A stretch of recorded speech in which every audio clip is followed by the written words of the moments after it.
What's up, y'all, man? Today we're going to be checking out animals that got the middle finger from evolution. Alrighty. Now, I got one guess. Mine is pandas.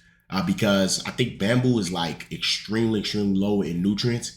And it's actually kind of crazy that they're even still here because they really can only eat bamboo at this point. I think they like evolved to only eat bamboo. So in the next 50 years, they might be gone. Maybe sooner.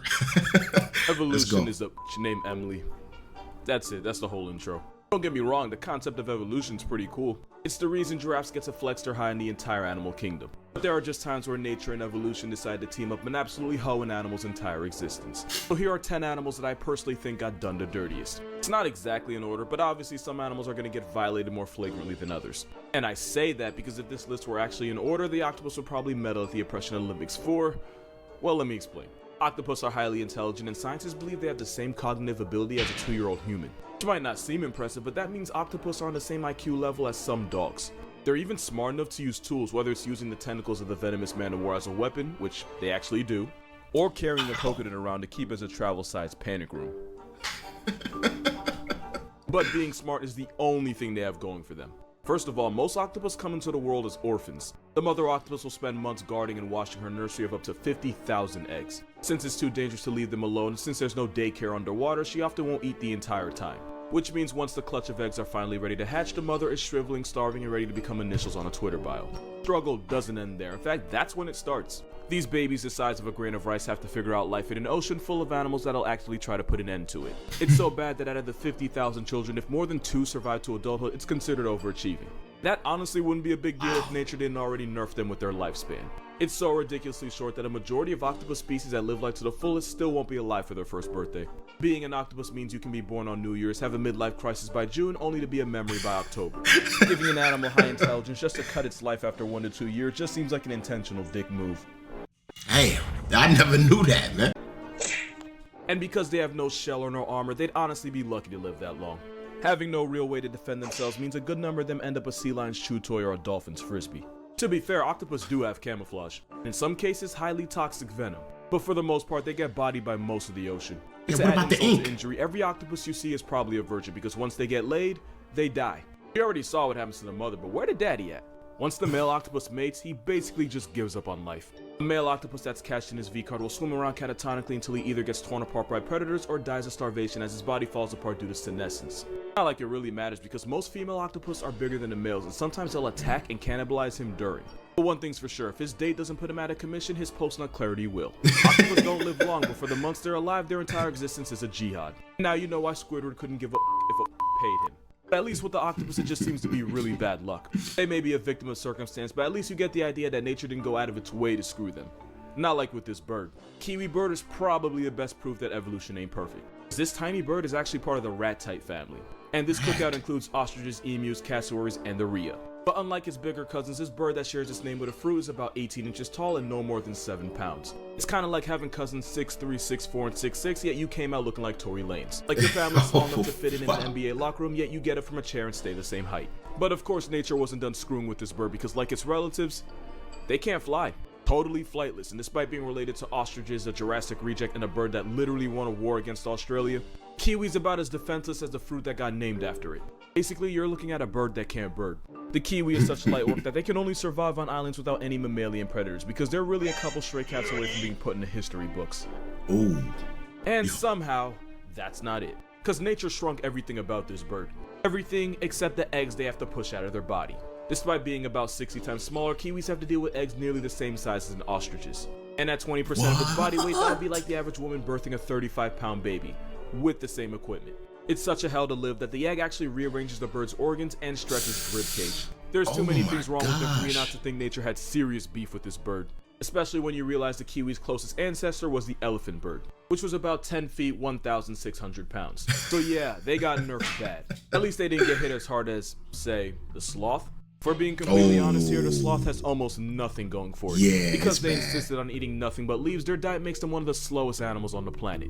Because they physically can't afford to spend energy they don't have, because going into debt would mean death. It's to the point where baby sloths have to quite literally hold on for dear life, because if it falls to the jungle floor, the mother likely won't waste the energy trying to get it back. And that's because if you're a sloth, leaving this tree is the most dangerous thing you'll ever do. Sloths only poop about once a week, and when they do, they'll climb out of the tree and get on the ground to do it. Why they don't just drop a deuce from the trees, I couldn't tell you. Nobody knows what goes on in their heads. But this means about half of all sloth deaths involve getting clapped on the toilet like Elvis. One thing sloths have going for them is that they're so mind-numbingly slow that algae actually grows on them, giving them free camouflage. But there's a catch.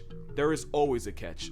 When one of your biggest ops is an eagle with quite literally some of the best eyes in the world, wearing a moss blanket isn't going to amount to too much. Yeah. Oh. And you know evolution was actively f***ing with them, because sloths are actually really good swimmers and can hold their breath for 40 minutes, longer than dolphins and seals. But it means almost nothing when most of the time they go swimming is by accident when they fall out of a tree. And that weak-ass doggy paddle might save them from drowning, but it won't save them from getting murked by an anaconda or a black caiman. But the really sad part is, sloths could actually be way better than this. Its close relatives, the armadillo and anteater, are able to put the same claws that it has to good use, and anteaters have even been known to swing on jaguars. You have a homicidal vacuum cleaner that has put jaguars and people in coffins, and then you have a moss blanket with a face. Just like the kiwi, the sloth used to be better than this. Megatherium, aka the giant ground sloth, was in the same weight class as elephants, and they actually knew how to use those claws. So much so that if Ice Age were realistic, Sid would have worn Diego's ass like a fur coat. But its massive size ended up screwing it in the end, as they basically got hunted into oblivion by humans, leaving us now with the virtually defenseless, dead-eyed, slower than molasses algae apartment that we call the sloth. You know that thing Now, I'm curious if the sloth can move quick if it needed to. Like, if it was like at the brink of death and it had a chance, could it just boom, boom, boom? Or is it gonna be boom, boom, boom? Like, could it actually do it if it needed to? I'm curious. Virtually defenseless, dead-eyed, slower than molasses algae apartment that we call the sloth. Look like a you know bug. that thing on TV where it's like someone gets a genie that grants wishes, but only does so in a way that horribly bends them over in the end, and the moral's supposed to be careful what you wish for? That basically sums up this next animal, because it looks like it got finessed by a genie in one of the most disrespectful ways possible. This is a fiddler crab. Male fiddlers have one giant brolic claw whose only purpose is to get a female's attention. Bee crabs choose their mate based on who has the biggest claw and therefore can pass the best genes to her clutch of eggs. The problem is, that is literally the only thing this claw is good for. Because that claw is too big to pick up food, the male fiddler crab can only feed himself with that smaller claw. That massive claw is actually a disability that means the males either eat half the food or take twice as long as the females. The only problem with that is that these crabs only eat during low tide, and the longer the crab spends eating, the more likely they are to end up as someone else's main dish. In the evolutionary arms race for female validation, the male fiddler crab is more likely to end up getting eaten by gulls, raccoons, reptiles, and sometimes even bigger crabs. Since the females enable this by being attracted to the bigger but less functional claws, the fiddler is now trapped in a vicious cycle. By preferring males with a trait that quite literally gets them put on a shirt, the females indirectly screw the next generation. Gotta be careful what you wish for, especially if you're this next animal.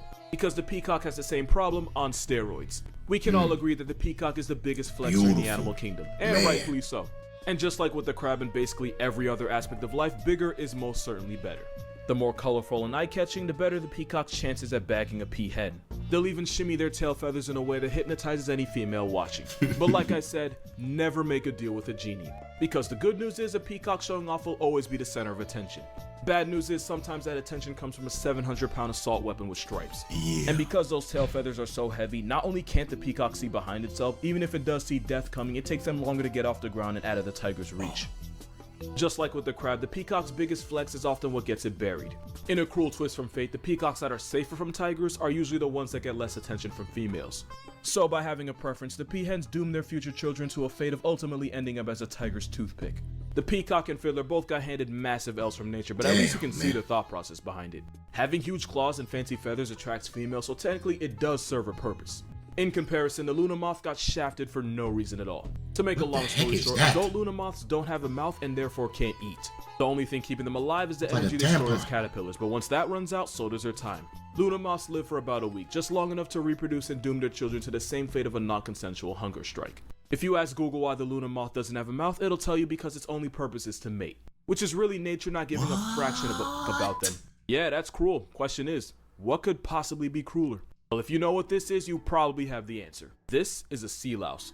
It's a member of the Caligidae family of copepods, which is basically just a bunch of small crustaceans. Now, you probably noticed that for the peacocks and the crabs, it was the guys getting the worst of it. Apparently, nature believes in a weird form of equality because right now it's up for the girls. The horror show starts when a male sea louse kidnaps a much smaller female and then forcibly drags her into what I can only describe as a crustacean sex dungeon, where he can have up to 20 other victims also trapped. It's at this moment where this movie loses its rating because the male will forcibly impregnate every last female in his burrow, and this often involves penetrating her abdomen. But don't worry. It gets worse. As her brood of children that she never asked for begin to grow, they decide to start eating their way out. Eventually, the mother's body splits open as her nursery of psychopaths rush out of her now mutilated husk of a corpse. This might be one of the only times where the babies abort the mother. She doesn't even really get to give birth. Her children just bring her death.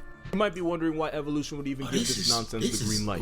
Well, the newborn sea louse are entering an ocean full of danger, and having a full meal before they make it out on their own apparently increases their chance of survival. And by cannibalizing their own mother, it's basically a home-cooked meal. Somehow, man, that's nasty, bro. That's the worst one, bro, by far. This isn't even the worst birth on this list. That title belongs to the hyena because straight up death is actually better than what they go through. Female hyenas evolved a pseudo-penis that's so similar to the real thing, it's actually difficult to tell males and females apart. What? This is actually a female. Only problem is, it's not just for show, they actually have to give birth to that thing. And yes, it's every bit as painful as you think. And just to somehow make it even worse relative to the mother's size, hyenas have to give birth to the largest cubs of any carnivore, and they have to do it through a penis. Good amount of first-time mothers don't even survive this because the process involves rupturing and splitting open the pseudo to make it easier for the cub.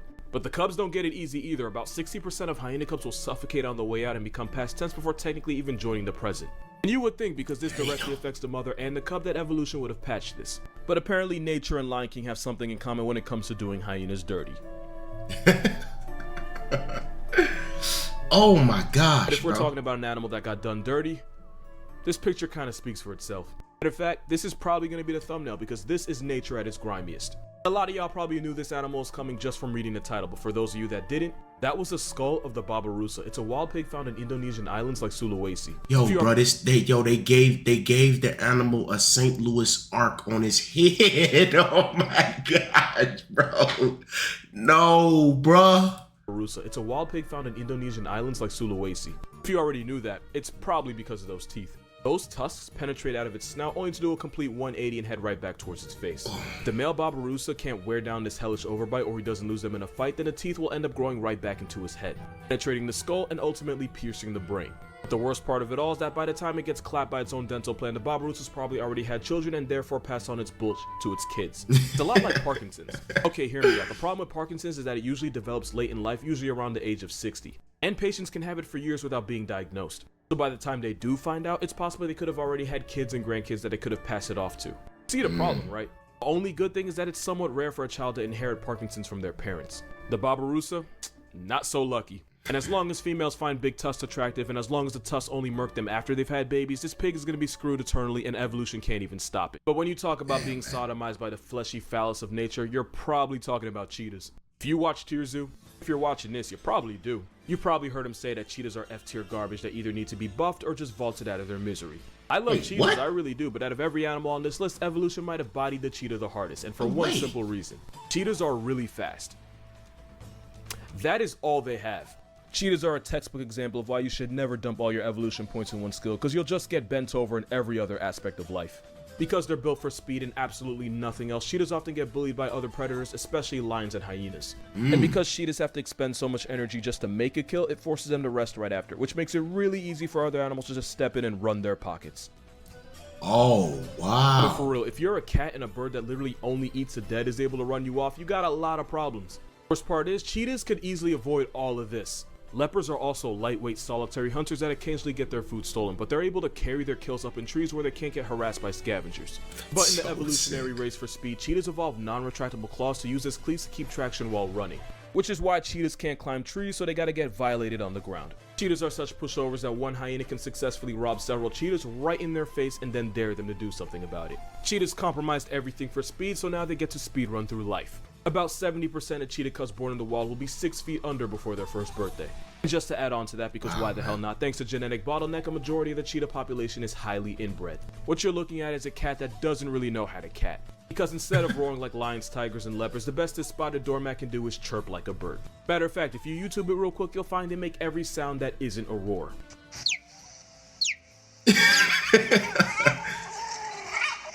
And that's how you know evolution went out of its way to them. Cheetahs have been around for about 3 million years and decided they were just gonna IM speed their way through life. And because of that, unless it's a 100-meter dash or a bird call contest, this overgrown house cat loses every single time. Obviously, there's a lot of good things about the cheetah, but not nearly enough to justify the abuse they go through. Which is probably why a majority of cheetahs in captivity experience severe anxiety so bad that it prevents them from mating and they need an emotional support dog. Which is cute, this don't is get me wrong. nuts. There's another reason why cheetahs are dangerously close to being the pandas of cats, and that's not something anyone wants to be. And don't get it twisted, I don't enjoy roasting cheetahs, I actually really love them, but if nature has favorites, this Cheetos mascot isn't one of them.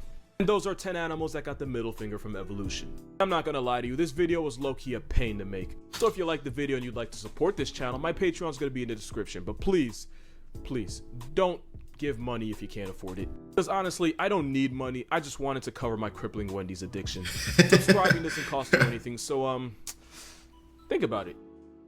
Hey, this was great, man. Yo, I ain't gonna lie, man, the cheetah thing really is shocking me right now, bro. I was not expecting that. I always thought cheetahs were elite, you know what I'm saying? But I guess I never really took the time to learn anything about them other than the fact that they're fast. Now I have heard that like there was some study that came out or something about cats being the nearly perfect predators because of the way they hunt and their slow approach and stuff. So I'm wondering, like, do cheetahs always sprint to try and get stuff, or sometimes do they kind of hide and, you know what I'm saying, in the safari like some of the lions and stuff do, you know? Because if they're always sprinting, yeah, that makes sense why they would, you know, be kind of terrible, because all that energy, bro, you running 60 miles an hour, you burning a lot of energy in that time, you know? So now that I think about it a little more, it makes sense. But wait, I don't know which one it was. It was one of them bugs, bro, that was doing some crazy shit to the mother, man. Yo, that one freaked me out. I ain't gonna lie. I almost, it made me remember, bro, that Mother Nature, man, yo, it could be cruel, man. Let me know which one was the wildest to you. Hope you guys enjoyed this video. If you did, leave a like. I'm out of here, man. Sheesh.